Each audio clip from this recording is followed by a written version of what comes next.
I care about patients, you just care about money. It's been a year since Ali Abdaal made his formal announcement about leaving medicine, and he just released a video called My Regrets About Quitting Medicine. Let's see what he has to say. I joined Emmanuel College, Cambridge to study medicine for 6 years. And then 1 year later in 2013, I start my first business, 6Med, which is a business that helps people get into med school. And that's how I get my kind of entrepreneurial bug. And that's the first business I make that actually succeeds. And 2012 to 2018, those are my 6 years of med school. But in 2017, in my 5th year out of 6, I decided I was gonna start a YouTube channel. And so I started off making videos teaching people about like how to do well in the BMAT and medical school interviews. And that year, in my final year of med school, that the channel starts to get some amount of traction. Then in June of 2018, I graduate and I become a fully fledged doctor. In my 2nd year, I'm in West Suffolk Hospital. On the weekends and in the evenings and on my annual leave, I'm trying to pump out videos because this YouTube thing is fun and it's getting traction. I've completed my 2 foundation years of training in medicine, but at that point I take a break from medicine, intending to do a bit of traveling, take a bit of a break. All right, so just for some context here, US and UK medical training is a little bit different, but for those who are new here, I'm gonna go through a very brief, truncated timeline of my own. So I started college in 2008. So here in the US, you do college and then medical school. In the UK, you do 6 years of essentially just a straight shot in med school. 2008, I start college. I graduate in 2012. I start med school a couple months later, also in 2012. I graduate with my MD 2017. I start residency in plastic surgery, also in 2017. I leave residency in 2018 and went all in on Med School Insiders, the various businesses, started MEM, YouTube stuff, etc. So there are some parallels here, just a couple of years shifted over. So Ali took his break in 2020, so now it's been, I guess, about 3 years. And for me, it was 2018, so now it's been about 5 years. So yeah, just 2 years shifted for the most part. The other thing is that after med school, you start residency, and my residency from day one was plastic surgery. In the UK, it's a little bit different, where I believe you have, I think it's 2 like foundational years, which are essentially somewhere between intern year and 4th year of med school. And then you specialize after doing that. And then the US does have something similar where you do a transitional year or a prelim year before you do your specialty, but anyways. So he's been out of medicine since 2020. I've been out of medicine since 2018. So essentially 2 years apart. And instead I ended up just sitting at home in Cambridge, just making more YouTube videos. And then the channel really started to take off. In mid-2021, I decided that I'm actually gonna move to London, and I decided to take the decision to most likely leave medicine for good. So in 2020, it was just a break. You know what's really interesting to me is how a lot of people do this whole virtue signaling. They're like, you just didn't love medicine enough. I'm a good person. I care about patients. You just care about money. And it's like, no, dude, there's like pros and cons to every industry, every line of work, every career. And if you have a really successful YouTube business, yeah, it's a decision that he made, and there's nothing wrong with that. Where my YouTube channel was making more than enough money that I needed to survive. What's the point of work if it's not for this money stuff? There's basically 5 main points to work. Number 1 is money, obviously. Secondly, there's fun, helping people. Fourthly, there's the idea that work gives you a sense of purpose and meaning in life. And finally, work gives us a sense of social status and prestige. At the time a year ago, I made a video similar to this one where I kind of talked through my reasoning for why I was leaving medicine based on those 5 factors. We also made a reaction video to that. If you haven't already, check that out over here. So factor number 1, money, was no longer relevant because I was making more money outside of medicine than inside of medicine. The other thing about money is that after a certain point, there's diminishing returns, such that adding another $100,000 to your income doesn't really change your happiness. And that $70,000 study that everyone likes to quote, I have some issues with that study. But the point stands that making more money doesn't always necessarily make your life better. Fun. Yes, I enjoyed working as a doctor. If I could design my life however I wanted, it would not include going to a hospital and working as a doctor. When it comes to a job, yes, I enjoyed medicine. I actually enjoyed it more than most of the people that I knew. But like, would I spontaneously arrive at the decision that my ideal life involves going to the hospital every day? For me and a bunch of my other friends, the answer is probably not. So we differ here a little bit, and I think I talk a lot about choosing the right specialty for you. I loved operating, and out of all the surgical specialties, plastic surgery was amazing. The OR is a magical place, and kind of going along with what Ali is saying, if I could do anything, I would be doing surgery part of the time, because there is something about getting into flow, working with your hands, that is really rewarding. I'd be going to the racetrack and I'd be making some videos and trying to start businesses, because I think the art of the start, creating new businesses, is very exciting, very rewarding. But obviously, that's not how life works. When you're a kid, yeah, you want to be an astronaut and a professional football player, but you get older and you realize you can't do both. Okay, I'm helping people in my day job. I can see the impact I'm having. And am I really gonna quit that saving of lives just so to make silly YouTube videos on the internet to become another influencer? Who cares? Like, am I net negative to society by the... So I think he's saying the saving lives thing's a little bit tongue in cheek. Day to day, a lot of medicine isn't gonna be actually saving lives. It depends on your specialty, of course. Helping people isn't just a one-on-one interaction as being a physician. It can also be with the scale of if you educate people through YouTube and other platforms, or you help people get into med school, like what we do with our businesses. There's a lot of different ways to help people, not just in the physician-patient relationship. Then we had the whole thing around purpose and meaning. I feel like what I'm doing is meaningful and purposeful and stuff when I'm writing and when I'm making videos and when people email me and leave comments saying that like, oh my God, this video really helped me and it's really improved my life. And when I meet people and they say to me, oh my God, that video you made about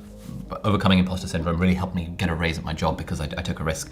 That kind of stuff feels very purposeful and meaningful. Getting heartfelt thanks from people in comments or DMs or email or whatever is really nice. It's obviously very different than having a physician-patient interaction, but you are helping people and you're deriving purpose and meaning from that.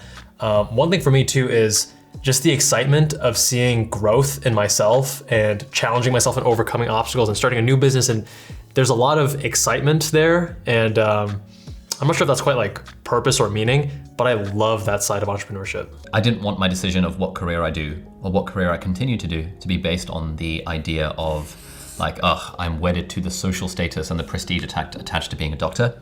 I don't know, with social status, I feel like being a big YouTuber probably comes across as higher status in some circles at least, more unique, more rare, more prestigious compared to being a physician. So it depends on who you ask. I feel like older generations would say like, oh, doctor is way more prestigious, better social status versus YouTuber. Maybe younger generations would say the opposite, I'm not sure.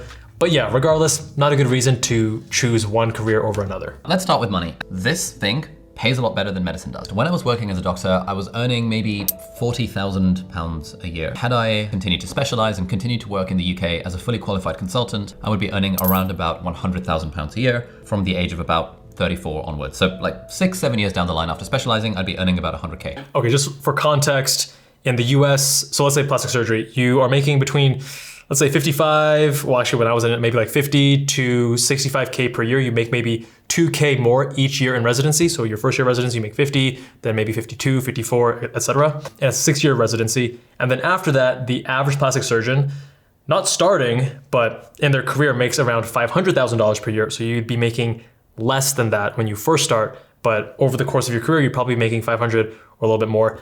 Obviously, it depends on aesthetic versus reconstructive. I was going more reconstructive, which generally makes less money, but just for context here. But this year, we're expecting the business to probably make around £2 million in profit. I don't have the exact profit numbers, but Med School Insiders in revenue pulls 7 figures every year and has been doing that for several years now.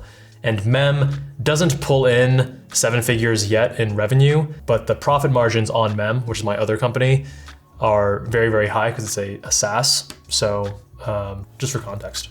Like, what if I wasn't? What if I wasn't making £2 million a year? And instead, what if I was making 40K a year? So I kind of want to run that thought experiment. This is a really good thought experiment. And so in that hypothetical world where I'm making 50K a year from the YouTube channel and I'm also making 50K a year from my day job, like which one do I choose? The first one was the idea of asymmetrical upside.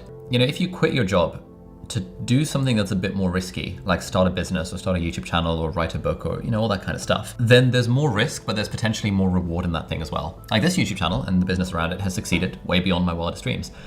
But if I'd been like a really good doctor, like there's a capped amount of upside there because I'm working within the confines of a system. Yes, there are people further down the line, doctors who do kind of have enormous financial upside because they invent a new medical device and they invent like a medical technology. And that actually was my dream back in the day when I was going through med school. I was thinking, you know what? I enjoy medicine, I enjoy coding. I want to become really good at medicine, and then maybe I can invent some kind of surgical technique or surgical tool or something. Same. I love the innovation aspect, and I actually started a biomedical incubator at UC San Diego called Blue Link, which is now called Health Link. I'm essentially creating healthcare startups and healthcare technologies. Really exciting stuff.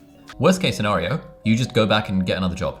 Maybe you go back to the same job. Like I can always come back to medicine. To this day, I can still always come back to medicine if I want. And so a little bit different, right? So in the US, if you're quitting residency, it's going to depend on your specialty whether or not you can go back. So as an example, something that's more competitive, something like plastic surgery, they have a lot of candidates that would be great fits. And if they saw that you quit in the past and you had multiple years off, they're never going to take you, not a chance. But if it was something like family medicine, emergency medicine, internal medicine, things that are a little bit more attainable, then yeah, you do have a chance of getting back. You may not go to the most prestigious program, again, for the same reasons, but you would not be able to go back to medicine. There is a much higher cost, at least in this training system, I'm not as familiar with the UK. When making decisions in life, I like to think about like, where is the asymmetry in this decision making? It's a very common framework of thinking, and interestingly enough, I was also going through something similar when I was making my decision.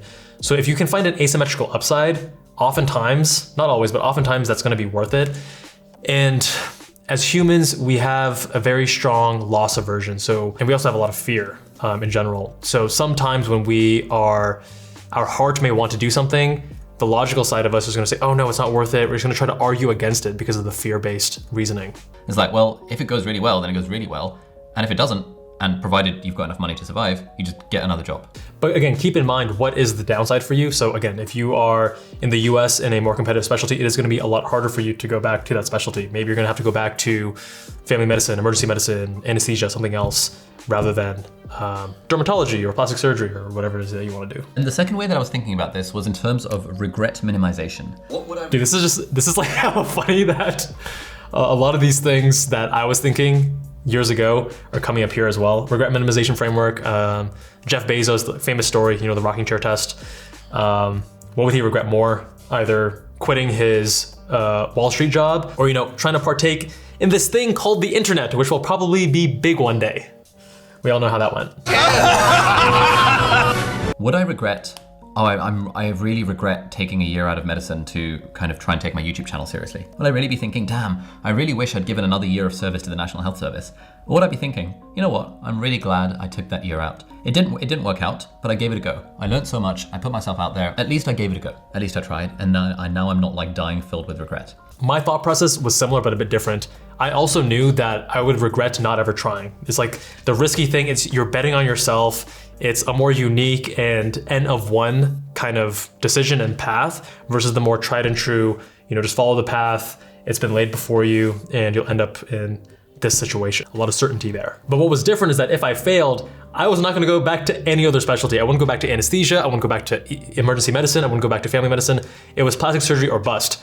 What I told myself is that if my business fails, then I can always try another business, because I had a little bit of modest success. Like I had a little bit of, like with the Blue Link thing, I had some momentum going there. The YouTube channel had a little bit of momentum. I didn't know if they would succeed, but I knew that I at least was learning things and building that entrepreneurial muscle that I could always try something else in the future. It was obvious that like take a break from medicine and try doing your side hustle, because like why not? Like it's just a no-brainer that I'd be more likely to regret not doing that than doing it. But also I think in most situations where you have the opportunity to take a risk where there is asymmetrical upside, it's more likely that you'll regret not doing the thing. If you read any of these books about the regrets that people have when they're on the deathbed, the regrets generally seem to be for things they didn't do rather than for the things that they did do. I had the business opportunity I could take advantage of, but I also knew I didn't want to be filled with regret that I could have tried this and I didn't go for it. And I guess the final thing to say here relates to the first point that I made, which is that when you're thinking of a decision like this, the downside is generally, or the risk is generally a lot lower than you actually think. Yeah, as humans,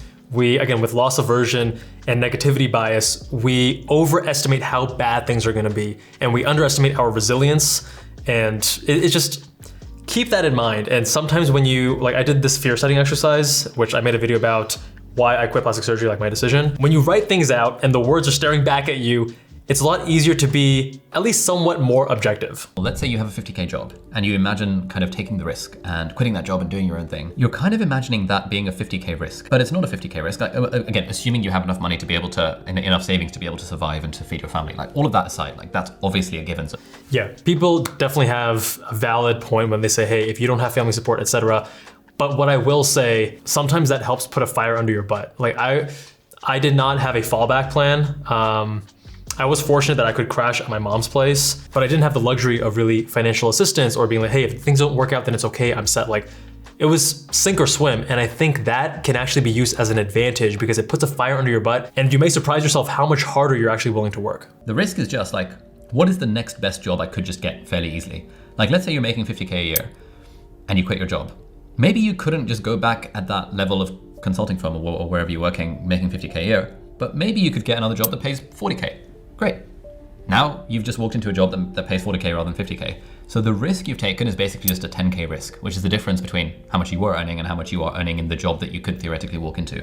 That's a bit of an oversimplification. I wouldn't really agree with that because the career progression in the 50K per year job, which is being a doctor, is going to lead to 100K. The 40K may not lead to that. You're not sure. It's probably not going to have as aggressive of a progression because, again, at least in the US, you start off 50 to 60K in residency, and then you're making 330K on average if you're a specialist and like 240K if you're a primary care generalist. So keep that in mind as part of the opportunity cost. But then again, making more money past a certain point isn't going to significantly affect your level of happiness. Fun.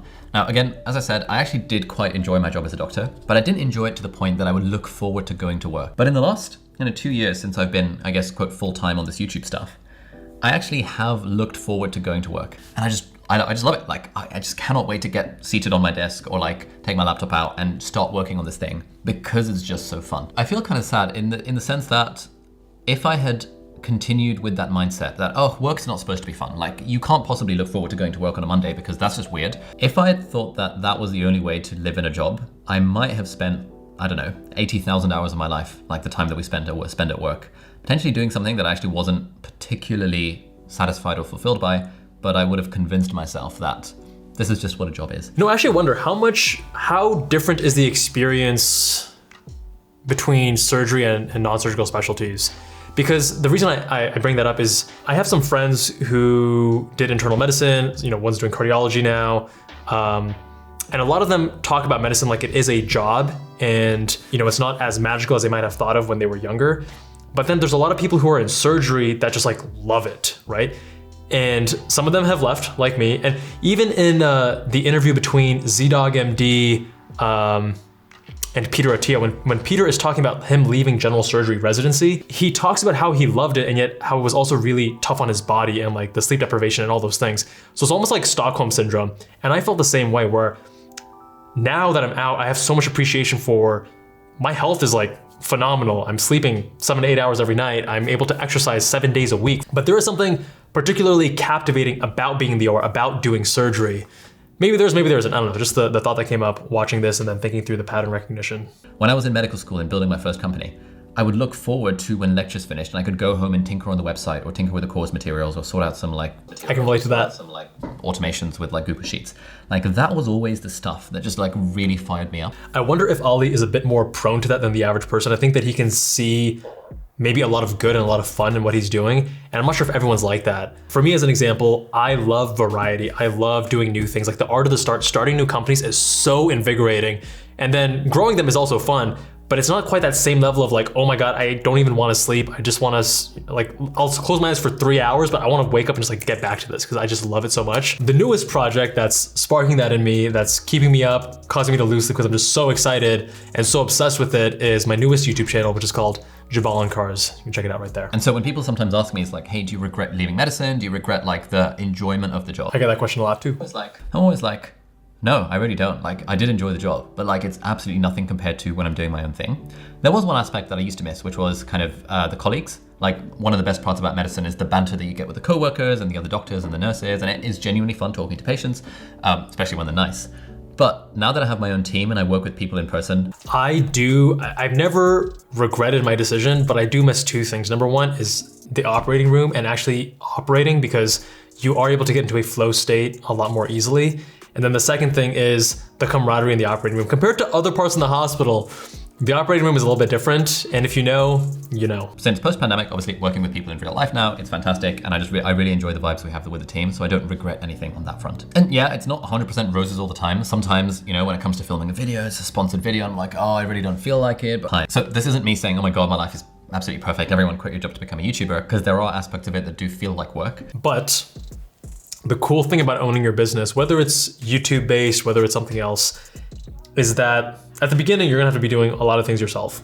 If you're bootstrapping, if you have parental support and money, or you raise funds through angel investing, VC, whatever, a little bit different. But once you get through that initial slog of having to do all the not fun things either, you can eventually hire people to do the things you don't like so that you can do the things that you do like. And that is so undervalued and is a complete game changer. And it's one of the things that I love about owning businesses. I get to do mostly the fun stuff. One of the good parts, which is the idea of autonomy. Basically, the most important determinant of job satisfaction is autonomy, is when you feel like you have that sense of control over your time.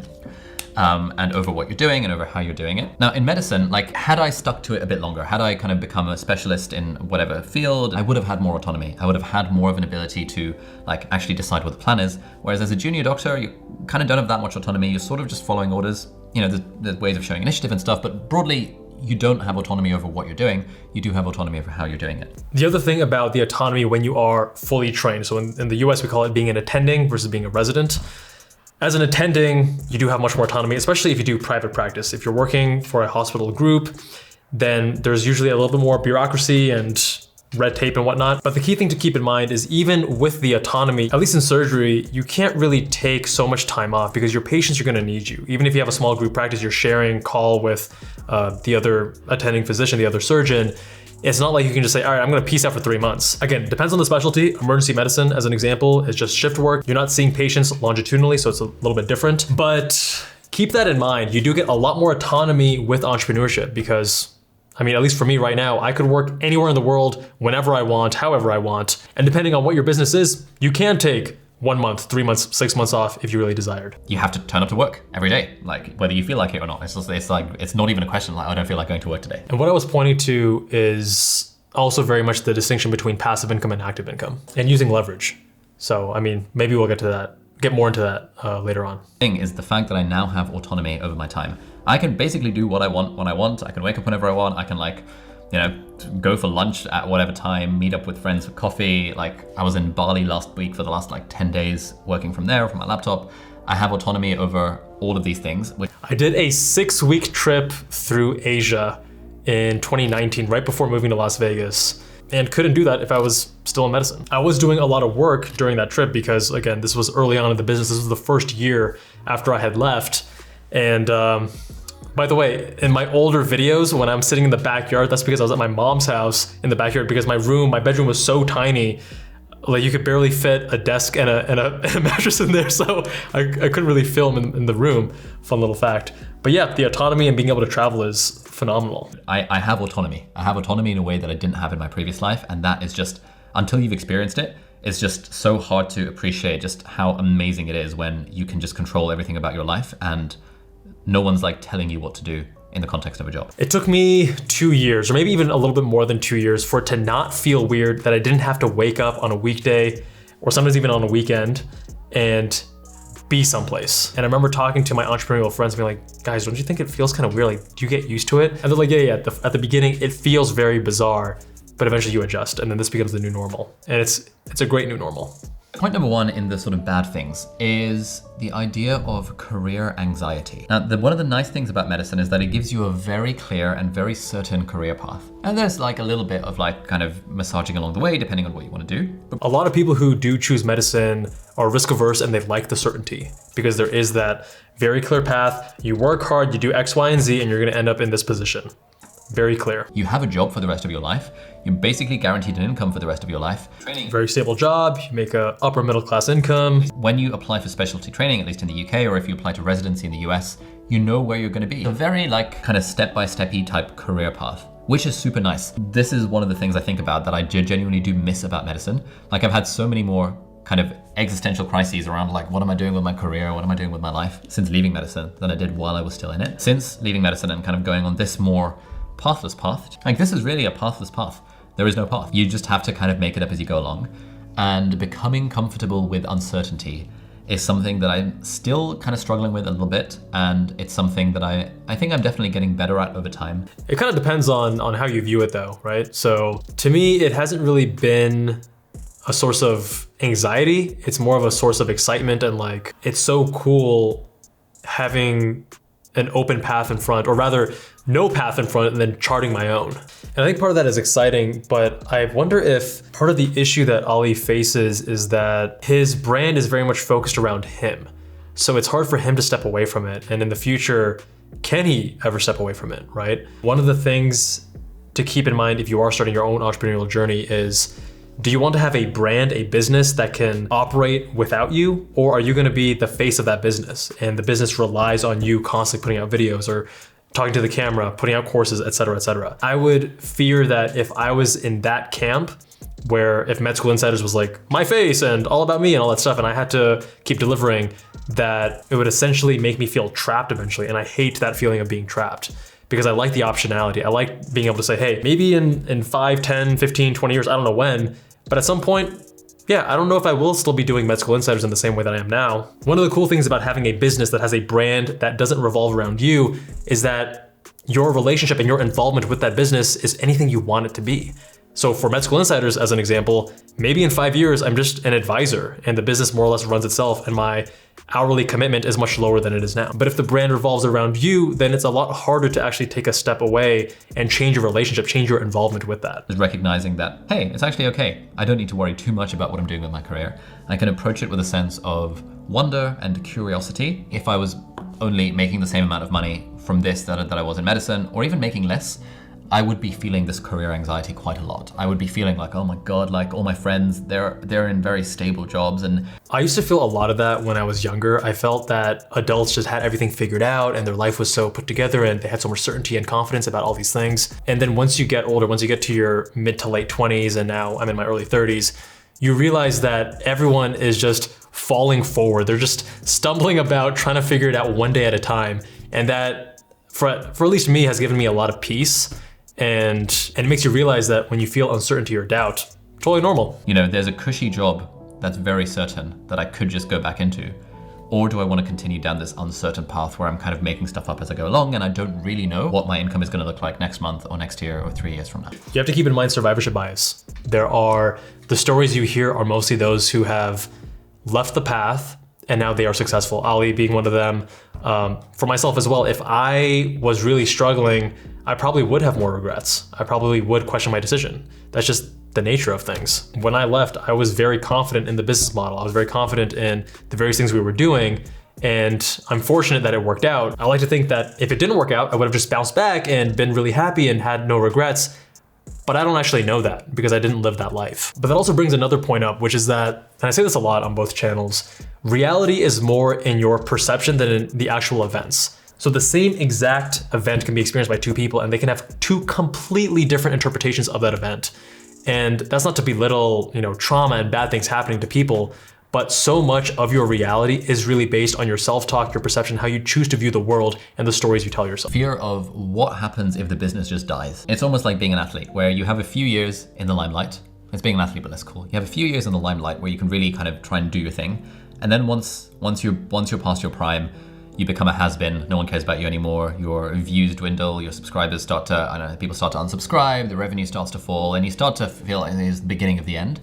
I mean, think about it, guys. Do you think that a lot of the content creators you watch are still gonna be doing the same thing in 10 or 20 years?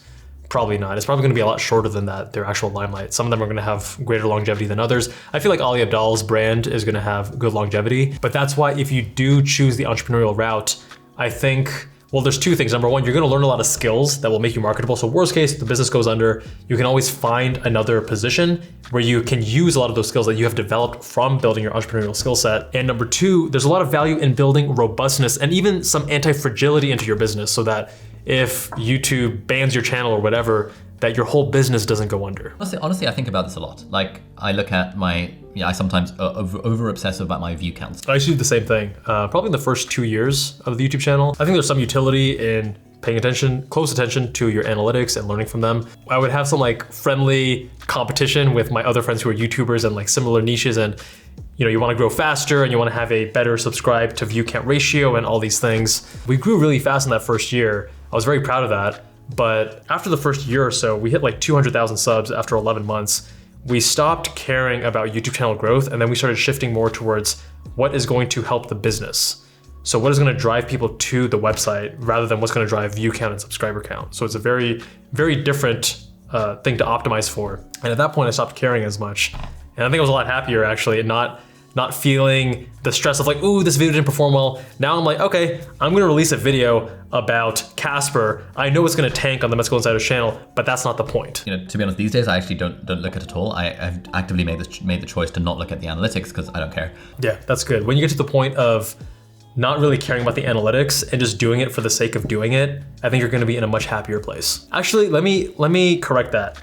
I do care. I care about the Jabal and Cars channel because we're in the early stage of trying to grow it. So for this channel and for Med School Insiders, I don't really look at the analytics. I don't know the last time I looked at the analytics. I don't even know the subscriber count on the Medical Insider channel. I know we were past 1.5 mil. But on the Jabal and Cars channel, I will check the analytics like every day because I'm excited to learn like what videos perform well, which videos do not perform well. I want this thing to grow and I do care about it. And I'm wondering if it's just because, now that I think about it, maybe it's natural to go through that phase at the beginning of any YouTube channel. And then eventually at a certain point, you start caring less about that because you've dialed in what you want to create and what the objectives are. So if this business completely crumbled around me, let's say, I don't know, I got canceled overnight, I got completely sued, and let's say I lost all the money, all the followers, all the clout, everything like that, and I had to start again. Yeah, I get concerned about that too. I'm always concerned that someone's gonna find my OnlyFans and find out how sexy my feet are and that I just get canceled in an instant. I would always have that as a backup option, and I think that's a fantastic like safety net to have, but I would still probably just try and do my own thing. I've now gotten a taste for the autonomy and the kind of control I have over my life doing my own thing. Once you also have the experience of entrepreneurship and you realize what it takes to make a business successful and profitable, it's so much easier to do it again with the next one. I know enough about media, video editing, video production, coding, graphic design, building a business, managing a team, leading a team, like all of the skills associated with building a business and doing it in YouTube and my previous background in coding means that I would just be like, all right, cool. I'm gonna strike off on my own. I'm gonna try and make a tech startup, or I'm gonna try and make some software. I'm gonna, I don't know, make another YouTube channel, but it won't have my face on it. It would just be sort of faceless animation-y type stuff. Like Medical Insiders. In fact, is that even my voice on the Medical Insiders channel? Or is that just AI made to sound like my voice? Okay, now I have to go back to medicine because I need that regular income coming in to support my family. And if that's the position I was in, then maybe medicine would be the option. Like the way I think of it is really like a last resort option. I think the other thing that helps is number one, if you have a high risk tolerance, and everyone's different, right? I would say that I'm probably moderate. I know that I'm definitely higher than some family and some friends I have. But the other thing is, I think being a little bit overconfident can actually be an asset, be an advantage. Because of the skills that I built up doing this stuff and the fact that this stuff has autonomy, by this stuff I mean doing your own thing rather than having a job. Build my own websites and see if I can make money through that sort of thing. Yeah, I'd become a male stripper, personally. Would I recommend medicine to people thinking of applying to medical school? To which the answer is, it depends. Like, if you really want to do it, then sure, go for it. But if you're not sure, if you're like, I'm on the fence, I don't really know if I want to do medicine, but hey, I could just do a medical degree, I probably wouldn't advise that. So I agree. I do have a lot of people who want to do entrepreneurship and they're asking me, is it worth it to go to med school just to get my MD if I know I'll never practice? And to them, I often say, why not just consider the medical entrepreneurship right now? Get involved with those startups right now, rather than doing 4 years where you aren't going to be able to, at least not nearly, get involved as deeply with those projects because you're going to be so overwhelmed and drowning in studying from med school. Medicine is an overrated career, but it's still a great career. So let me explain. Let's say there's 100 students that want to go to med school, they want to be doctors. I think maybe 70 to 80 of them would be very happy going to med school, becoming physicians. They would not regret their decision. But the other 20 or 30 have an unrealistic expectation as to what medicine is, and reality and expectation are not the same. They're pretty far apart, and those people are unhappy in medicine. And that's a big reason why Medical Insiders and this channel, we try to teach people what medicine actually is like. We have the whole Day in the Life series. We have So You Want to Be on the Medical Insiders channel, all with the purpose, all with the aim of educating so that you can decide whether it's the field that's right for you. Are you trying to make money? Are you trying to make money through like a side hustle or through a business or whatever? In which case, doing computer science or doing engineering and learning how to code, and through that, you can walk into a job that pays way more than medicine. Again, UK and US are a little bit different. I would say if you are optimizing for money, computer engineering and finance are definitely strong. The average salary of both is going to be less than certain specialties in medicine for sure. But again, the opportunity cost, the number of years that you are actually making money versus going into debt. Like if you want to make money out of the thing, medicine probably isn't the option. There used to be a kind of cohort of medical students who sort of did the thing that I did, which is that, I'm going to do a medical degree.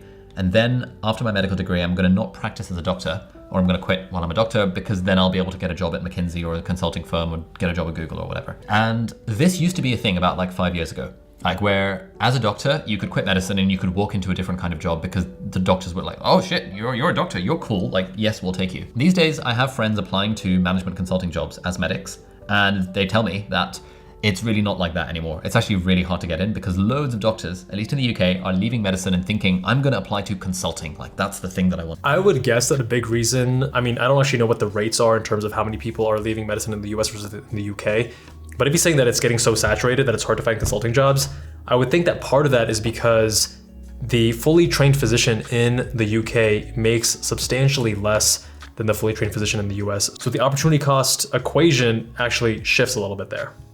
Like it does cost the state money to train us as doctors. Applying to, like me going to medical school has taken away a place from someone else who might have actually wanted to do clinical medicine. I thought I wanted to at the time. I changed my mind further down the line. We're going to talk about that in just a sec. But A, you take a place away from someone who would have wanted to actually be a doctor. And B, it's not free. Like, yes, like in the UK, we only pay £9,000 a year for our university fees. It costs way more than that to train us to be doctors. And so the system, the state, the NHS, the government, public taxpayer money is funding us to get through medical school. So US is different. So first of all, you are fronting a lot of the cost yourself, which is why a lot of people actually feel trapped in medicine and they can't leave because of all that student debt. How are they going to pay that off? The hundreds of thousands of dollars. So I never really hear that in the US. But I do hear people say that if you leave, that you're taking a spot from someone that would be practicing. And that's a big net negative. But again, not really true, because in the US, the number of residency seats is far fewer than the number of medical student applicants. So a lot of med students go unmatched every year. You leave, someone else just slides in, and there's actually no fewer practicing physicians because of that. If loads of people are getting through med school with the intention from day one to leave and do their own thing, that's really bad. It's like kind of profiting from the resources of the state. When like 16 and 17-year-olds ask me, hey, do you recommend applying for medicine? I'm not really sure. I tell them, if you're not sure, then don't do it, because like it's probably a bad idea. Like, let's figure out what you actually want. Let's figure out what kind of lifestyle you want, what you're optimizing for, what are your interests. And at that point, I can maybe advise you on what kind of degree to do, or you can figure it out. But don't just do medicine willy-nilly because you think, yes, I got a medical degree and that makes me worth something, because that's A, kind of bad, and B, like no longer the case in terms of like the arbitrage of a medical degree. I think that's good advice. I don't think there's anything wrong with changing your mind. A, we've got the sunk cost fallacy. Yes, you've sunk 6 years into med school. Yes, the system has funded you. But if you fundamentally hate being a doctor, we probably don't want doctors in the system who are freaking hate being doctors. We'd probably rather have doctors in the system for whom like their heart sings when they're doing medicine and all that kind of stuff.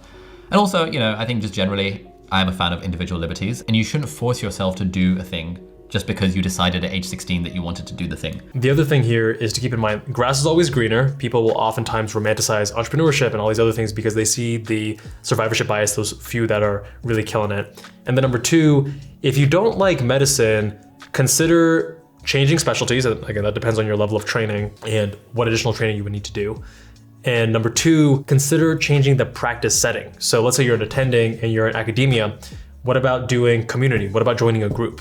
What about doing private practice, right? So it's not that every single type of doctor job is going to be the same, and you may find some that are better fits than others for you.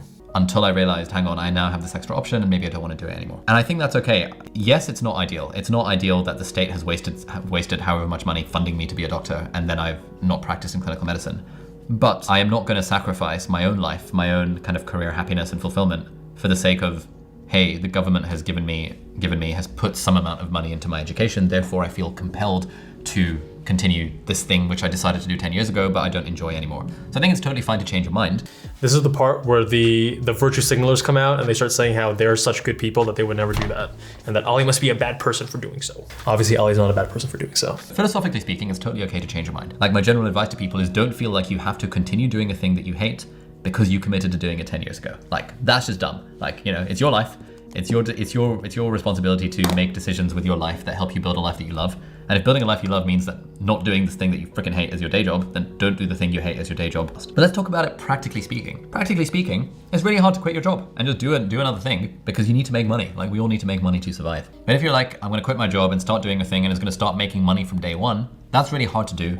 And generally what I would what I advise people is get to a point with side hustles where the income from your side hustles is at least funding your expenses, and then worry about like, okay, should I quit my job? I say the same thing, which is that from the side hustle, don't quit and then try to build the parachute on the way down. Sometimes that works, but the way to minimize the risk in a much more favorable way is to get the side hustle profitable enough that you can live off of it. It doesn't have to match your income from your other job, but that you can live off of it comfortably and not be super stressed and your cortisol is through the roof.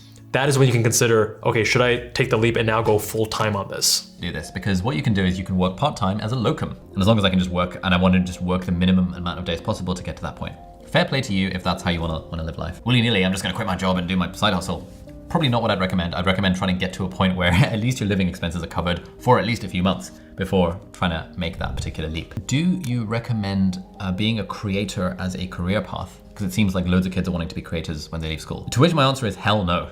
Like, it's really hard to succeed as a creator in this modern world that we live in, where everyone is also trying to do that. Like in a world where everyone is trying to be a YouTuber, or like loads of people are trying to be YouTubers, it's really hard to succeed as a YouTuber. What's your unique advantage, right? Why should someone watch you versus the other millions of content creators? That's the important question. And generally the people that succeed are not the ones that are career YouTubers. There's a few of those, but they're pretty rare. It's the ones who have done something interesting and then do a YouTube channel. Exactly. if you have like a Background in like medicine, for example, and then you make a YouTube channel teaching other people medicine. That's got some kind of potential to become a side hustle. If let's say you're really good at coding or building businesses and then you make videos teaching people how to build businesses, then that's potentially interesting. If you kind of work 10 years in video production and then you kind of go to YouTube, like some people have done with that background, that could potentially be interesting. But just deciding I'm going to be a YouTuber and then trying to vlog your life or whatever kids try and do these days, it's not something I'd recommend. It's like people who are trying to get into streaming. There's like 6 million people a month try and stream, of which like 0.01% will ever make any money on the platform. But what I would say is like try and gather data about this. Like speak to people who are in the specialties that you think you want to do and see, are they having a great time? I mean, there's gonna be a big sampling bias here. Don't place too much emphasis on just asking attendings in that specialty. Instead, try to actually imagine yourself in their shoes. See what their day looks like, the day in, the day out. Find some that are in academia, some that are in private practice, some that are in community, and see, would you be happy doing that? So obviously asking them, you're gonna get a sampling bias. It's gonna be biased based on the location you're at, the program you're at, more specifically. And you can go online and find surveys like Medscape's physician happiness, satisfaction report, things like that. And it'll tell you how many people are happy with their specialty choice. But even that is an incomplete picture. What you need to figure out is, for you, would you be okay with those things? And that comes from shadowing or rotating with them and really getting a first-hand look at what their life actually looks like. Most dermatologists that I know, for the record, are having a great time. Most anesthetists I've spoken to are having a great time. They just love their lives. Most doctors who work part-time, like 2 or 3 days a week, that I've spoken to in the last several years, seem to be enjoying their jobs. Very few other doctors, at least from my data gathering, seem to enjoy their job. Yeah, again. I'm not sure if I would agree that those specialties are the ones that are the happiest and the other ones, not so much. I think that's a bit of a generalization. Speak to people who are your age plus X and see how they feel about it and see if that's a valid assumption to make. One thing you will find, I remember I was in undergrad and I was chatting with a resident in the emergency department because I was doing some clinical research there. And it seemed like I started noticing a pattern where a lot of the younger physicians, the ones who are still in residency or just got out, had more negative things to say, whereas those that were a bit further along in their career path, they loved it. So let's say, hypothetically, while you were in med school, you taught yourself how to code and you built a couple of websites and you're like, oh shit, like med tech startups are hiring me to do graphic design for them for £100 an hour. At that point, I have an exit plan out of medicine, because then I'm thinking, okay, if I really don't enjoy my job in medicine, I could just leave and now I have another job. I have an exit plan to get out of medicine to then be able to explore the career path. If you have a YouTube channel that's profitable and you're a doctor and you don't like your job, you can leave your job and then continue doing the YouTube channel thing, at least for a while, until you figure out your next move. I do know someone who left medicine in the middle of their anesthesiology residency, and they tried doing some side hustles on the side. They did not succeed, and they felt a little bit, there was some regret there. There was some shame, and last I checked, they were applying to get back into residency. I need to see whether or not they got in, but make sure you think through your exit plan, because in that instance, I don't think the person really was leveraging their medical degree, their medical education, and what they were doing had a very low barrier of entry, and they were just competing with a lot of other people, and they didn't have any unique unfair advantage. The skill set of being a doctor does not directly lend itself to other potential jobs. It kind of does. You could potentially become a project manager or something, and absolutely it's worth exploring other career options, and still to this day. It definitely does. There's actually a whole video I made about careers if you want to leave medicine that you can find up here or linked in the description. If you're a doctor and you leave medicine and you apply for other kind of jobs, you know, there's loads of jobs that will take you, product management and like consulting and a few other things. And many more beyond that too. Again, check out that video where we cover all the different career paths and get quite in the weeds. If you have more tangible skills and you know how to edit videos, great. Video editing is like a really in-demand role these days, provided you're good at the thing, because every company is trying to make content. So now you can get another job. But low barrier to entry, and you have people all around the world that have lower labor costs than you who are also being video editors. So keep that in mind. The sad situation that I see is when someone has gone through med school thinking, I'm gonna be a doctor, it's gonna be great. And then they get to being a doctor and they're like, ah, damn, this is really not what I thought it would be. But they don't have any other options. You know, you've got to make money, you've got to feed yourself and your family, whatever that might look like. And if medicine is your only option to make money, then that takes you to a place where now the reason you're doing it is because you have to, rather than because you want to. That's not a good position to be in. The thing to also keep in mind, I think both Ali and me are talking about loving what you do professionally because that's something that drove both of us. But there are a lot of people out there who are okay just having a job, clocking in, clocking out, and being done, and just having it be their job. They don't love it. It doesn't invigorate them every day. And that's okay. You don't have to wake up and be super energized by going to work. For some people, they just want a job and they want to come home and enjoy their free time. Keep in mind that as an entrepreneur, you probably aren't gonna be able to clock in, clock out as much. There's a little bit more of a blending. The line is blurred between personal life and professional life. You know, given that you're at work for most of your life, it's a real shame if the job that you're doing is not something you actually want to be doing and something that you sort of feel indentured into because you have no other options. Him saying indentured reminds me of this article about indentured servitude by Dr. Joshua Goldman, who we had on this channel. We featured him in Day in the Life of a Plastic Surgeon and Why I Did Plastic Surgery. He's a phenomenal writer, and I'll link his writing series. I think it was called like Indentured Servitude or something like that down in the description. To be honest, most of us, when we applied to med school, it was a decision we took when we were 16 years old, at least in the UK. In the US, it's slightly different. In the UK, you kind of make the decision at like 16 if you're gonna go for medicine and you start doing the work experience and the exams and all that kind of stuff. And the person you were at 16 is probably very different to the person you are now. I'm the same. I still make a lot of dick jokes. Because maybe 10 years later, when you're 26 and you've worked 2 years as a doctor like I did, you realize, you know what, 16-year-old me didn't have it all figured out. And I'm very grateful that I did have the exit strategy of the YouTube channel to be able to fall back on. But for people who don't have that, you know, it's not like all hope is lost and suddenly you're indentured into slavery forever or anything like that. It is that, hey, if you wanna, we all need money to survive. Money is an exchange of value. If you have valuable skills, then you can make money using those valuable skills. It's also worth exploring what other potential careers might be out there.